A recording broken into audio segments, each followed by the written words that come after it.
whooping $133 billion. How on earth did we get here?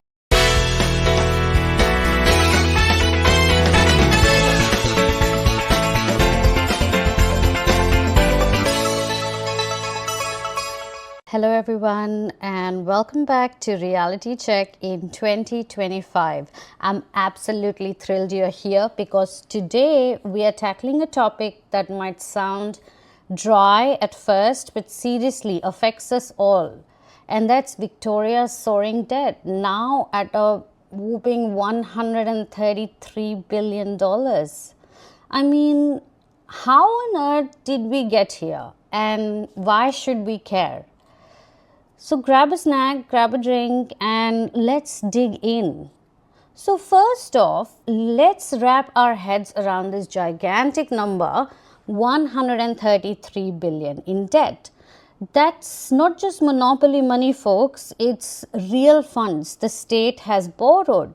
I mean, it's projected to hit 155 billion next year and possibly 187.8 billion by 2027 to 2028.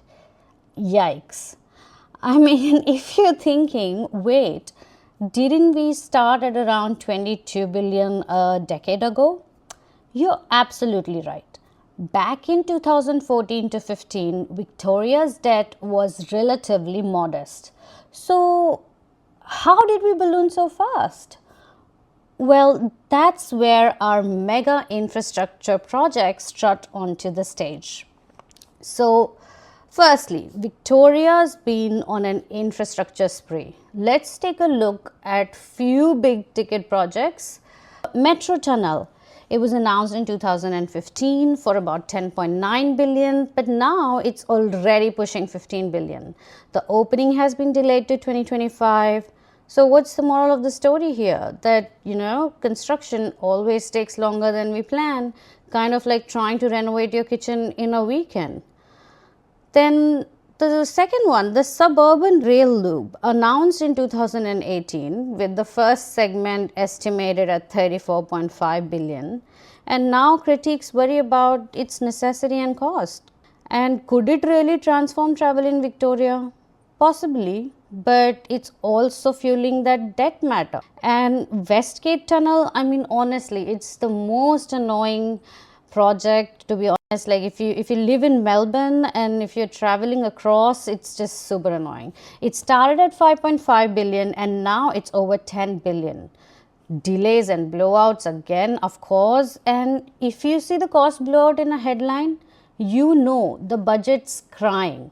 So, I mean, you might be thinking, okay, big projects, big debt, but I've got bills to pay. How does this affect me? Well, here's how it affects you. Firstly, because of all this, there are higher taxes. Because if the government needs more money to repay loans, guess who might be footing the bill? That's right, us, taxpayers. The second thing, bigger debt means bigger interest payments. That leaves fewer funds for healthcare, education, and other essentials.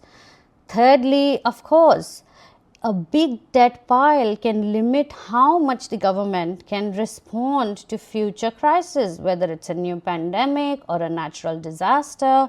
And after seeing what has happened in LA right now, I honestly feel that our government needs to be better prepared for global warming issues which are upcoming.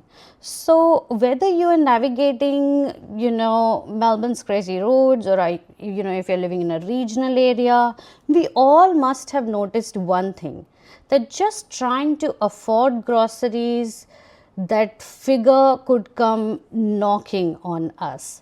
So before we talk about what we can do, I would leave you at this point to think that how together we can create change.